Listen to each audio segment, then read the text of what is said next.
Can you all hear me fine? Okay. Hi, thank you for having me here, first of all. My name is Mariam Barghouti. I currently live in Palestine. I'm only in the US for a few months. I spent a lot of my childhood between the US and Palestine, so I have that whole in-between identities complex. I will be here speaking to you guys about Israel's military system, more specifically its military jail system in the West Bank. I'll be speaking to you a little bit about myself, and then we can proceed to the presentation so you know who this person is speaking to you.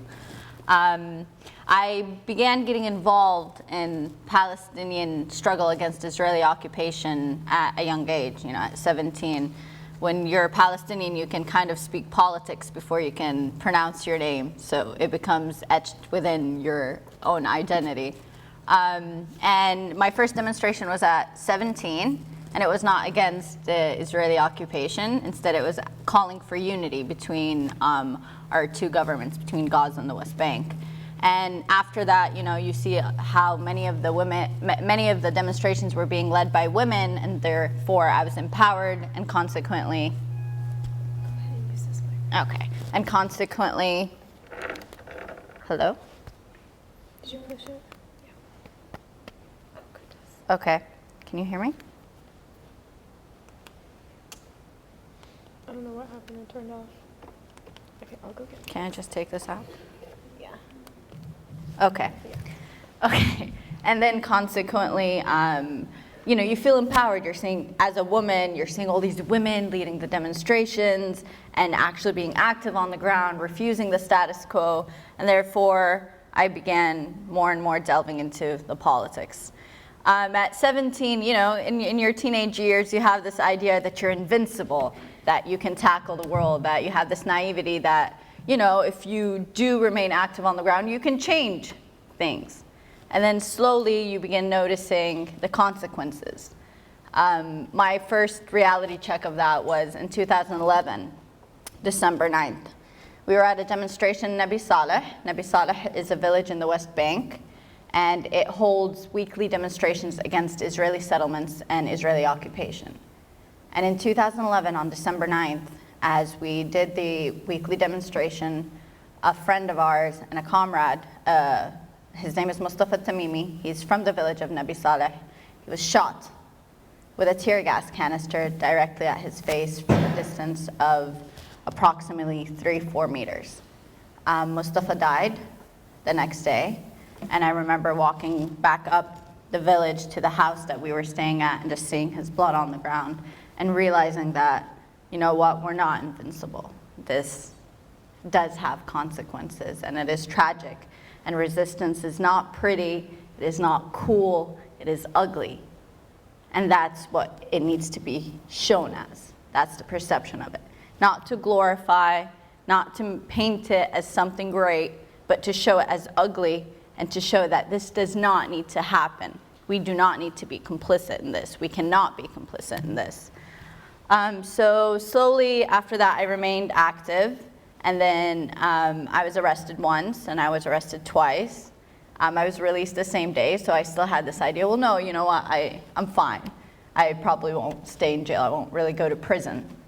And then this last April, I was arrested in Nabi Saleh, and I was sent to prison for a week because one soldier had decided to testify against me and say I was throwing stones, which is usually the crime that they place on Palestinians when they have nothing. And while we were being detained, myself, another Palestinian who had an Israeli ID, and 3 international journalists, one of the soldiers came up to us and told the woman that was with me, who understood Hebrew and spoke Hebrew, and he knows that she spoke Hebrew, and he said, "I'm going to mess up your life." And for him to say that kind of places in context to know that these soldiers, the society understands its colonial privilege. And he understood that in court, his word will override any tangible evidence that we can present. And that's what happened. I was sent to prison because one soldier decided to say, oh, she was throwing stones at me, which was later debunked through video evidence that we were able to present. So shall we proceed with the presentation? I'm going to be speaking to you about Israel's jail system, and I think it's very important to speak about this because it acts in accordance with democratic law, or that's the portrait it paints for itself, when in fact it's actually very colonial and it's not really following through the democratic proceedings that it needs to. What Israel has done in Palestine is divided. So you have Gaza, you have the West Bank, and then you have Israel proper, which was annexed in 1948. And Palestinians in the West Bank have the green West Bank ID. Palestinians in Gaza have an orange ID. Palestinians in Jerusalem have a residency, and basically they're not citizens of Israel, even though technically they're supposed to be within Israel proper. And then you have Palestinians within Israel proper that have the Israeli citizenship, but they're still treated as second-class citizens. The insidious nature of this is the way each area is treated differently, which makes it seem like one area is suffering more, but in fact, they're all suffering kind of the same. They're imposing the same tactics, which is shock and awe. They're trying to create a collective anxiety, a collective despair of Palestinian society. If you guys have been watching the news, you'd notice this past summer what Gaza went through. Gaza is basically flat now.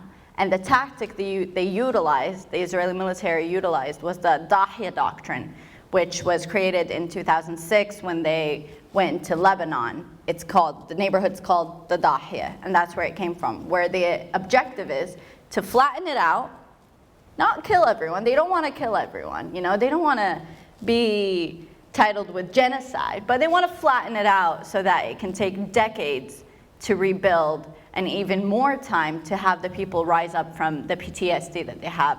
Gaza is like 91%, I believe now, suffer from PTSD, and that's kind of what they enforce in Gaza.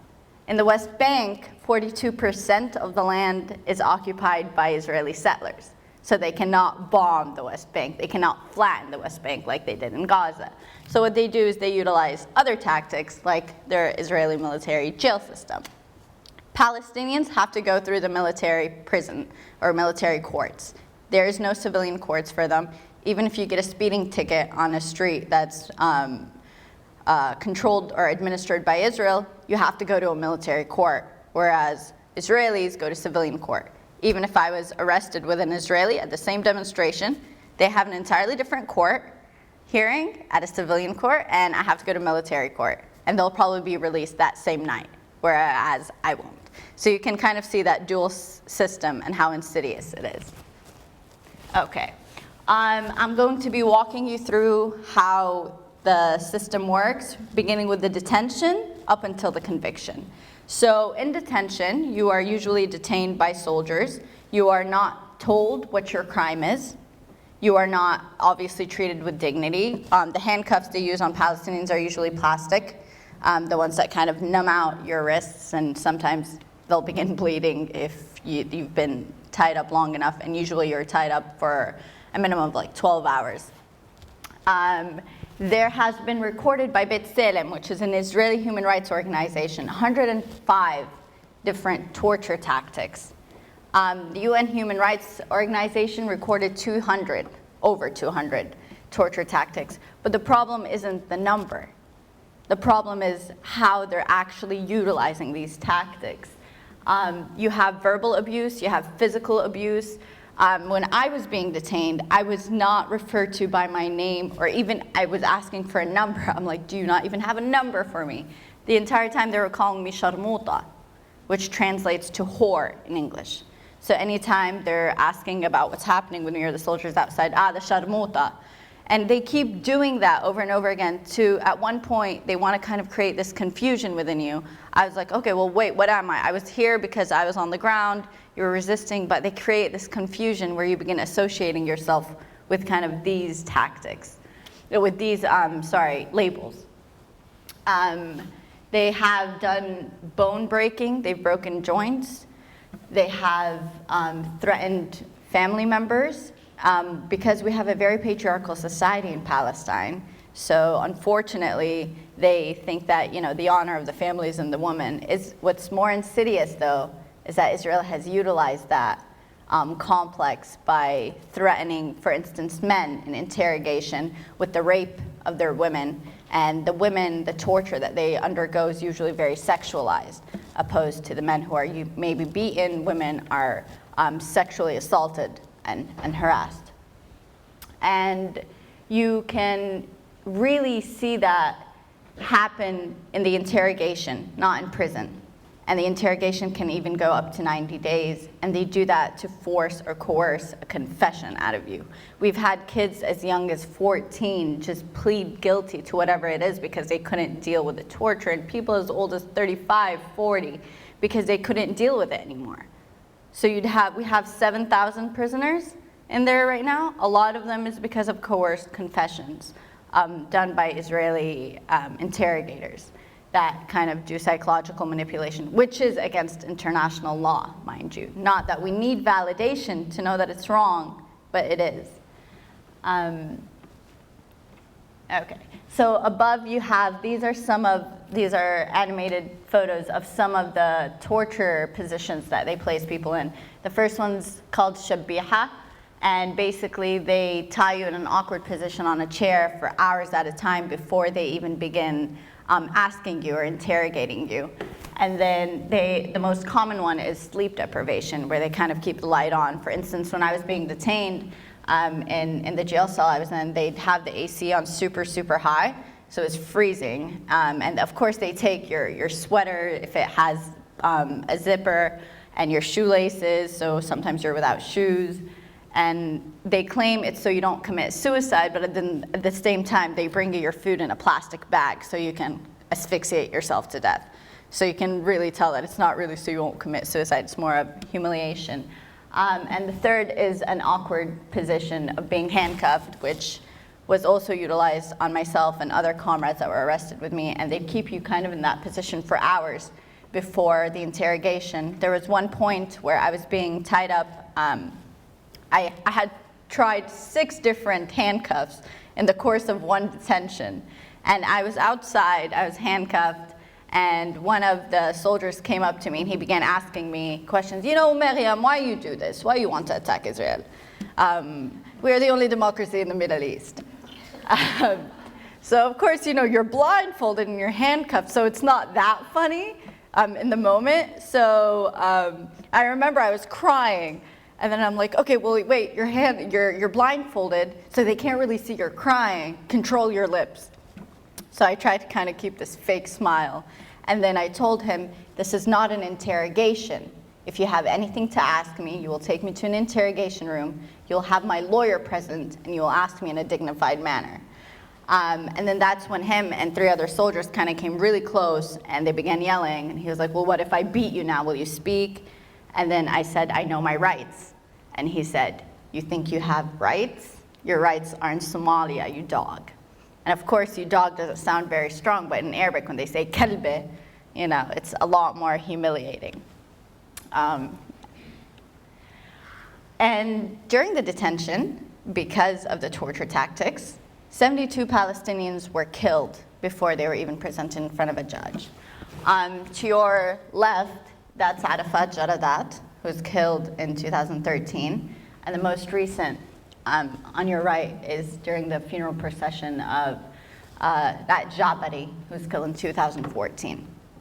And I'm giving you numbers, and I'm giving you statistics, but I want you to keep in mind that Palestinians and Palestinian life is much more than numbers, and it is much more than statistics, and it is much more than the suffering Israel has placed on Palestinians. We have a culture, we have an identity that is being impeded by this insidious occupation.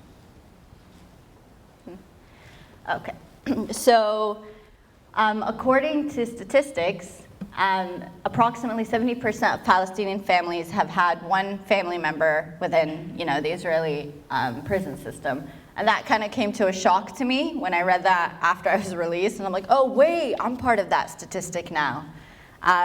Because you really think that you can override it, but somehow, even with my privilege and my American passport, you can't. What happens is Israel places the entire family in a collective state of anxiety because you're not just the one in jail, your entire family is. If they want to come to your court, they have to apply for a permit. When they go to court, they pass through 2 checkpoints. They have to wait for hours at a time because there is no scheduled hearing. Sometimes you can wait up to 12 hours. My family had to wait for 8, the son, obviously. And it's basically an enclave. You're fenced out. And one guard gets to dictate whether you go out or in. And by the way, the photo is of Lina Al-Khattab. She's 18 years old. She was arrested a few months ago by Israeli forces near Al-Thud military camp in the West Bank. I have been active in Lina's case, and I went to a few of her court hearings. And in her 5th court hearing, the judge actually denied her bail and then said, well, if I release her now, she's going to be treated as a celebrity, so I can't do that. And then he followed that up with, look at her, she has the characteristics of a leader. He had nothing, no reason to hold her, and that was what he gave. This is the democratic law they're claiming to act under. This is how they're continuing these court hearings. And no one hears about it because all you hear is court. Okay, well, Palestinians are passing through court, it's a crime. And Lina's still in jail, and she should be released in a few months. She was sentenced to 6 months in jail for the crime of stone throwing. Now here's the difference between Lina and I. We were both charged with stone throwing. My lawyer was a white Ashkenazi Jew. Her lawyer was Palestinian. Palestinian lawyers are not given the validation or the credibility as, Israeli lawyers in court. So you can also kind of see that double standard by the Israeli courts themselves. So I was very privileged in that regards, and she was not. That's not okay to be able to be released because of your privilege. So the Israeli military court reminds you of the breaking the bones policy by Yitzhak Rabin during the first Intifada, where Yitzhak Rabin ordered that the soldiers break major joints in Palestinians that are caught demonstrating. And that wasn't basically, they don't want to kill them, they don't want to hurt them, they just want to impede them. So although this was physical, what they're doing now is more psychological, which is also more insidious because the effects can last a lot longer. And it can be, you can do it on a collective effort opposed to an individual effort. Okay. All right, so you also have administrative detention. Currently there are 145 Palestinians in administrative detention. Do any of you guys know what administrative detention is? Okay.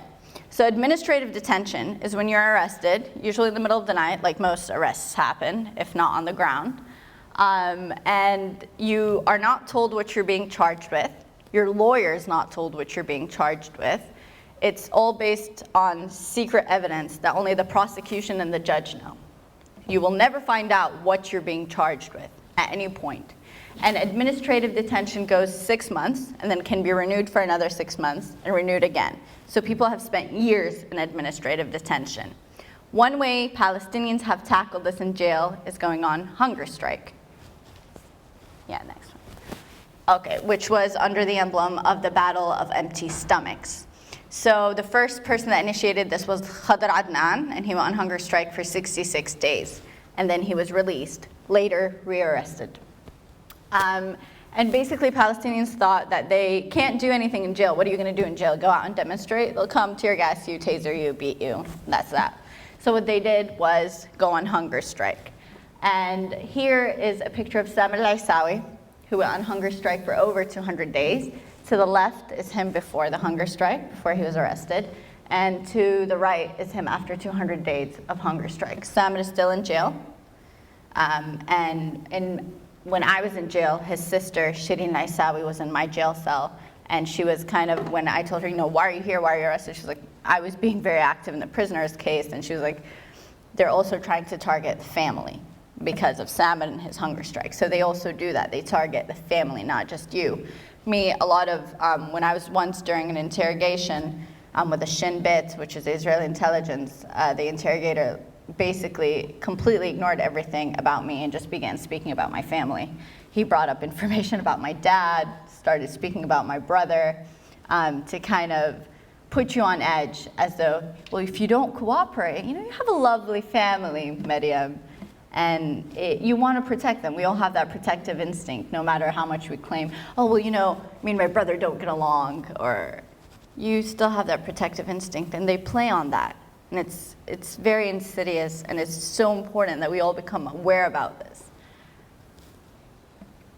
Okay, so not only are adults in Israeli jails, but so are children and minors. And until 2009, think about this, from 1967 and until 2009, Palestinian children and minors were being trialed in Israeli military courts for adults. So they had no regard for age.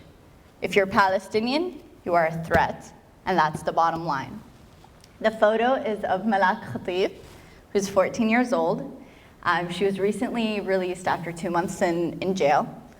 And Malak was arrested on her way to school from her home in Bitin, which is a village in the West Bank. And when Malak was arrested, her family was not notified. They were not told where she was. She had no lawyer, no guardian present during the interrogation. And when her mom and dad finally found out she was at Binyamin police station, which is where most of the interrogations happen in the West Bank, she had already been interrogated, already set to go to prison.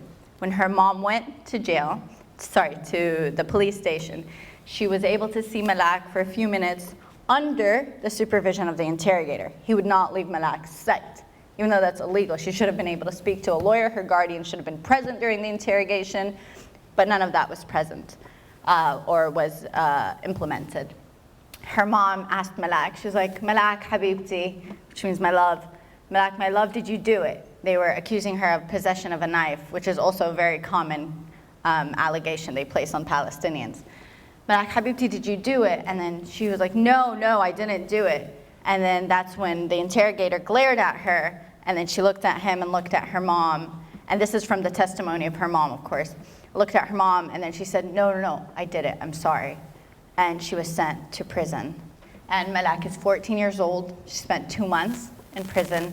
I came out after a week, and I'm still struggling with dealing with jail and everything that happens in there. It's a very ugly place. And she did 2 months. And I honestly don't know how she's doing, or how she did it, or how any of these women have done it. And there was this one story that kind of really hits home for me. When I was in Hasharon, I was with 5 other women. Hasharon is the prison they put you in. I was 5 other women, and there was this woman, Lina Jorbani, who spent years in jail. She's going to still be there for many years. And we were explaining to her what skinny jeans were, because she hasn't been out, so she doesn't know. So we were all explaining skinny jeans. We're laughing like, I can't believe you don't know this. What are you doing? And then we kind of all, after the laughing hysterically, realized, well, shit, we don't want to be in that position either. And it's always, usually over petty crimes. And even under international law, Palestinians have the right to resist and to be trialed for that. Whereas soldiers, such as the one that killed Muhammad Salam on his 16th birthday in Khalil, not only wasn't trialed, she was promoted, and she remained on the same checkpoint for his family to see her every time they had to leave the house after he was killed. And that's not okay. Okay. All right. Well, obviously, all of this has to be followed up with international law and how Israel contravenes international law. It has broken at least 14 conventions and articles, and these are just a few to name some. It has broken Article 76 of the Geneva Convention, where all detainees must be held in jails within the occupied territories. Out of all its jails, Israel has one in the West Bank, and that is Ofer Military Court, where most of the children are held, 198 as of now. And the rest are within Israel proper. I was within Israel proper. And that's illegal because you should be held within the occupied territories, you should be held under the laws of the occupied territories. But of course, Israel does not care because it's the only democracy in the Middle East and we should abide by its laws. And it has violated the 4th Geneva Convention in terms of Palestinian children and minors and not having a guardian. And of course, it's physical torture, it's psychological torture, which is more insidious. And these are just to name a few, just to kind of create a picture of it. Okay, so after the detention and after, the interrogation, you are taken to military court. If you have been detained within the jail system, denied bail, what happens is you have to be transferred from the jail to the court every single time you have a court. I had 3 courts in 1 week and it felt like a trip. What happens is you are taken at 4 a.m. and it's always in the a.m. Sometimes you're blindfolded, sometimes you're not. You're handcuffed. You're placed on a bus. It looks like a normal bus on the outside, but on the inside it's cells that are basically just as big as you, and you're handcuffed by your hands and feet, and it's a very dark room. It's all black, it's all metal, there are no windows. And occasionally you'd hear banging on the door by soldiers. They're yelling something in Hebrew. If you understand Hebrew, that's great, good for you. You won't be as confused. If you don't, it just sounds like noise for you. So it confuses you. They're usually filled with cockroaches. I got over my fear of cockroaches during this time period. And pests and trash, and they really do not care about hygiene at all. And they do that, and you're transferred from one bus to another prison, and then from that prison you go on another bus, and then from that bus you go on another bus, until you reach the actual court, and then you're placed in a jail cell for hours at a time, sometimes 12 hours, sometimes longer. To kind of paint a picture of how bad the situation in these, we call them the bosta, they're very notorious in Palestinian society. To show you how bad it is, Intisar Sayyad, who is also in a jail cell with me, she has been released June 9th in 2014. But me and her were talking, and it was my second court hearing. I'm like, okay, that's it, I'm done. I'm not doing this trip again. I'm good, I'll stay in jail, but this trip I will not do. And then she looked at me and said, don't do my mistake. I actually asked my lawyer to get me a conviction because I was so sick of this trip. She looked, just pull it out, pull it through. And it breaks you that much because throughout, not only are you being transferred, but in between transfers, that's usually when like sexual harassment occurs. That's usually when you're assaulted the most as well. So the conviction rate is 99.7% for Palestinians.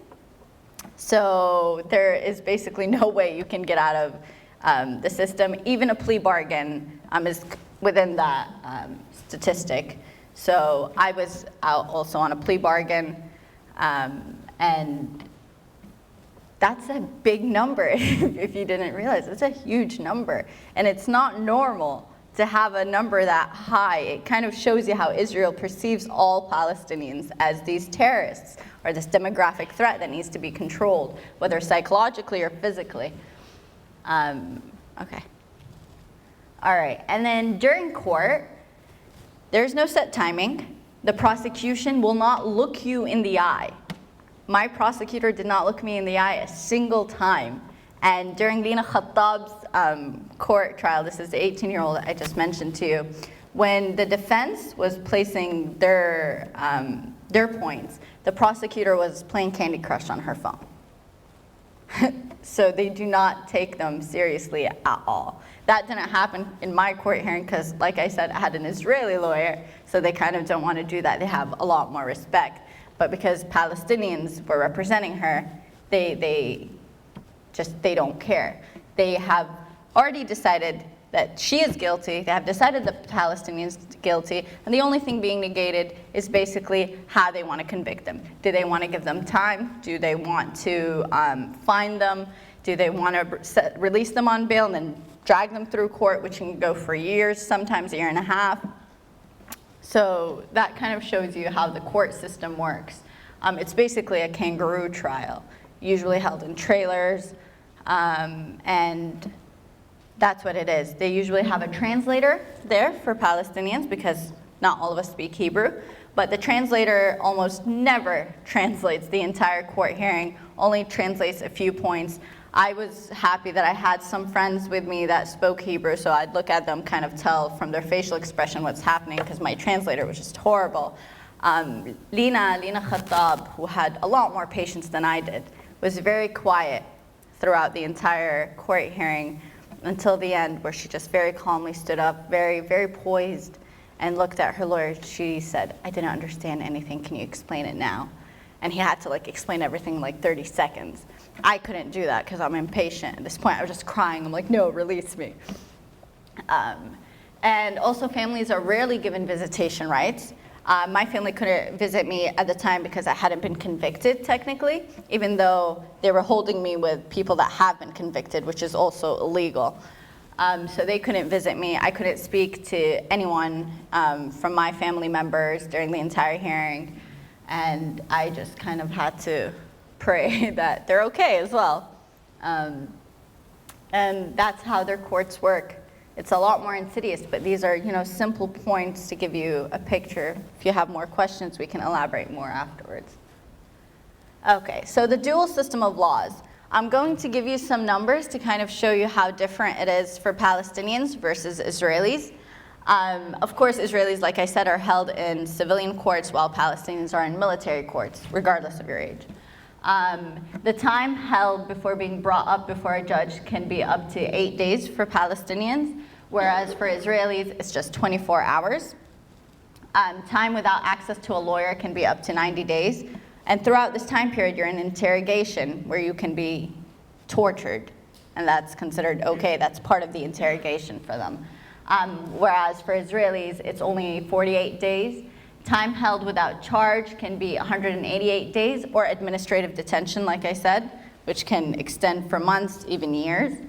And then for Israelis, time held without charge is 44 days.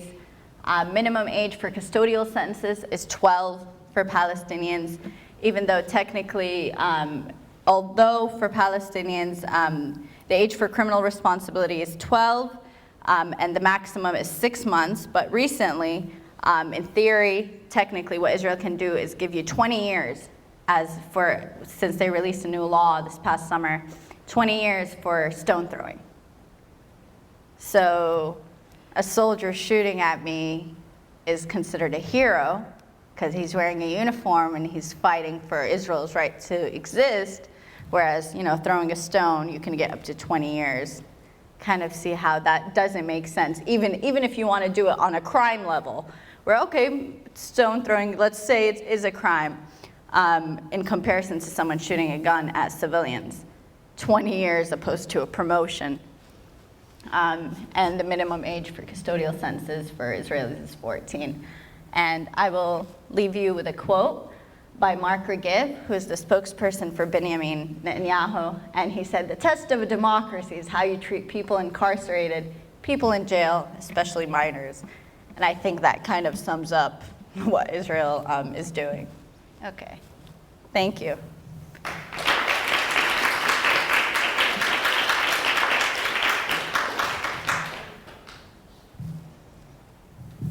Hello.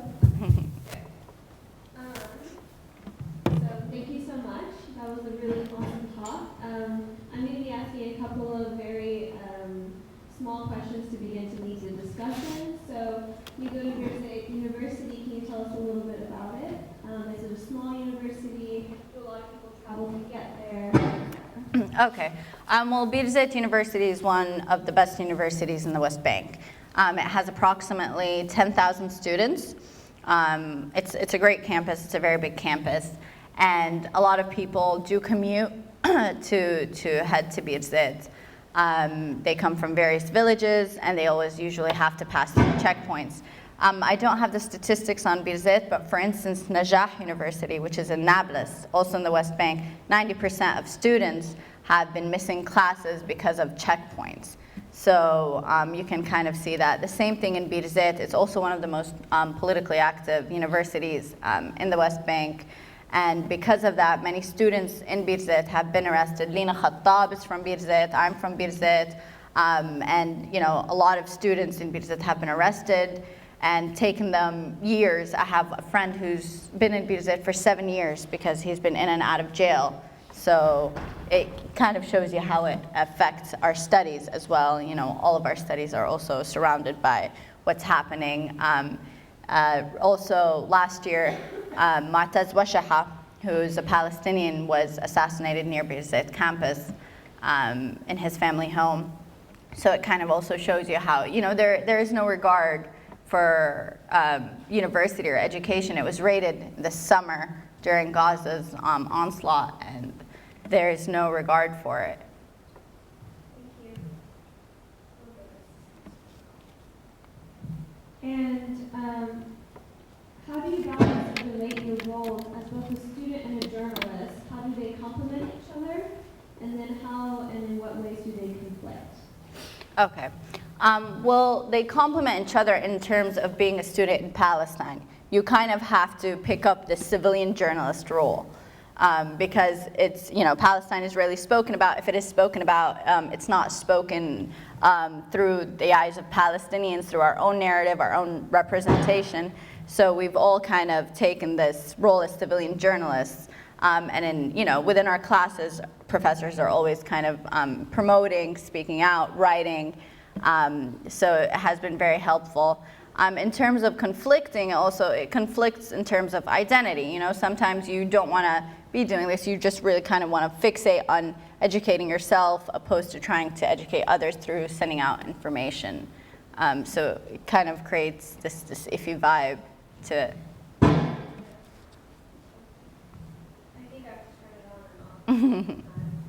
And as a published journalist, you're aware of the different roles of media. What role would you say the media plays in your university, your community, and for you, the international community? I'm sorry, can you repeat the first part? Yeah. As a published journalist, you're aware of the different roles of the media. What role do you say the media plays in your university, your community, and then also for you, the international community? Right. Well, of course, the main, I think, thing about media is representation. You know, the media will never represent any community in the correct light if it's not the community representing itself. So in terms of university, it's good because it allows us to reclaim our image as opposed to, you know, the image that has been presented in the international media.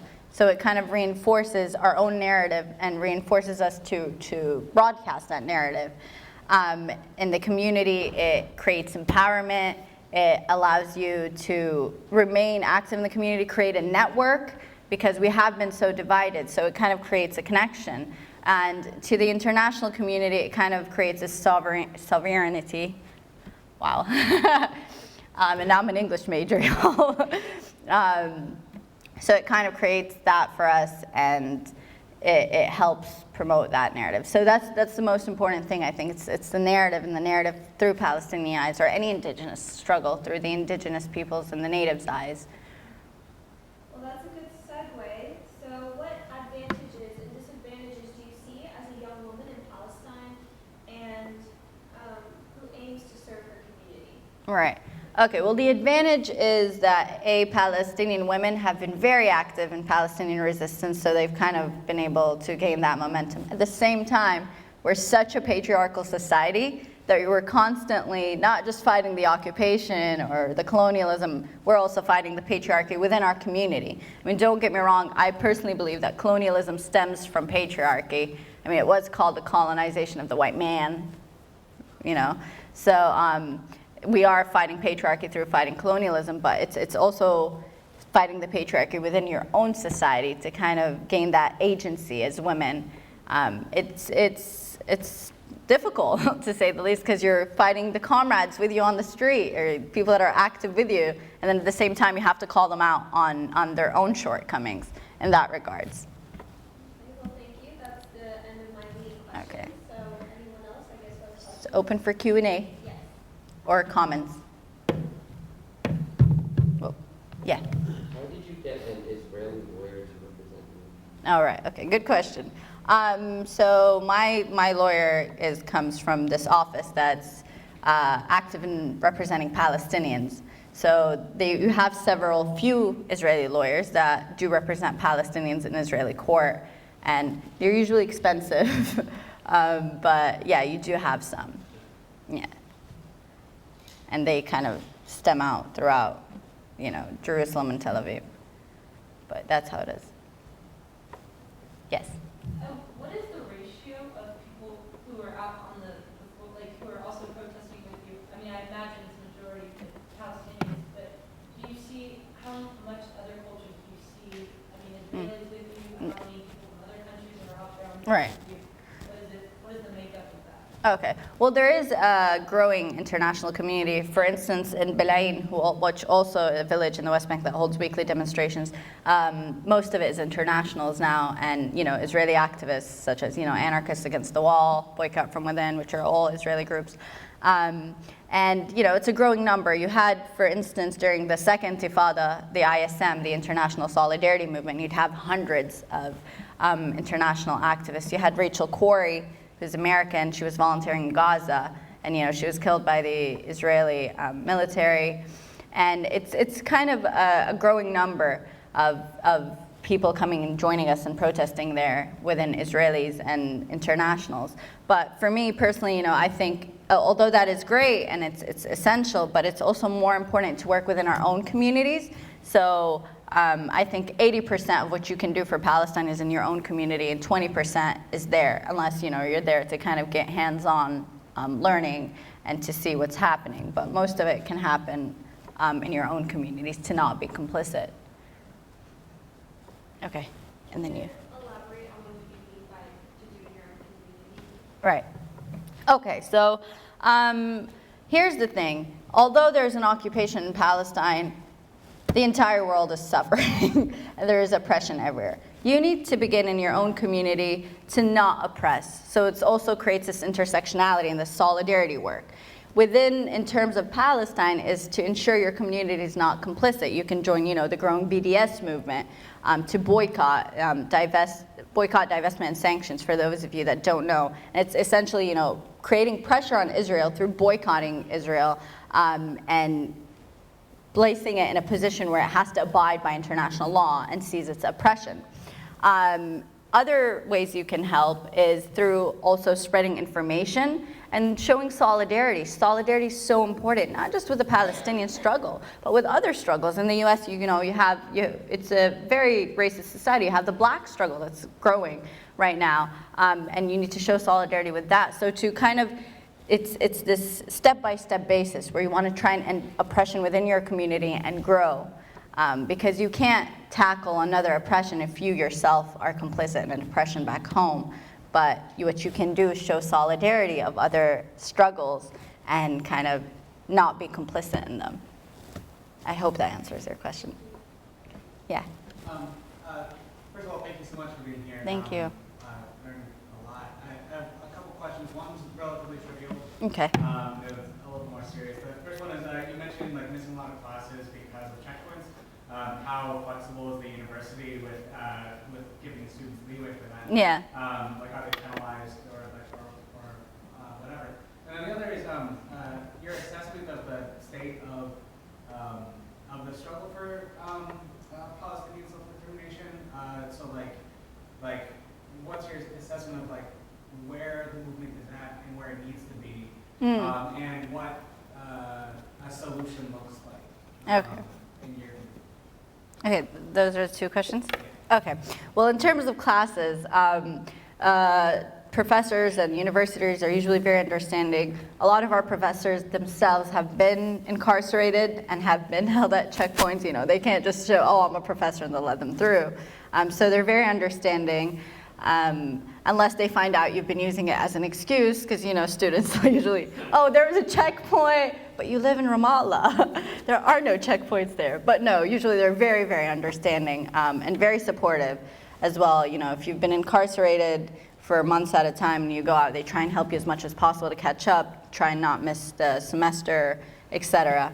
As in for the struggle, it was peaking in 2011 and until 2013, and then it slowly started dwindling, I think because more people became disenchanted. And we also forget that the second Intifada wasn't that long ago. So people are still very tired from the effects of that. So Also now with the Palestinian Authority kind of pushing for a Palestinian state and joining the ICC, et cetera. For me, I personally, I'm not very pro-Palestinian Authority, and I'm not very pro their attempts because I think most of it is just ink on paper, opposed to real active work on the ground. I mean, the Palestinian Authority helps the Israeli military arrest Palestinians in security collaboration, which was under Oslo in 1994, which Israel does not follow anything in Oslo, but yeah, the Palestinian Authority maintains that relationship.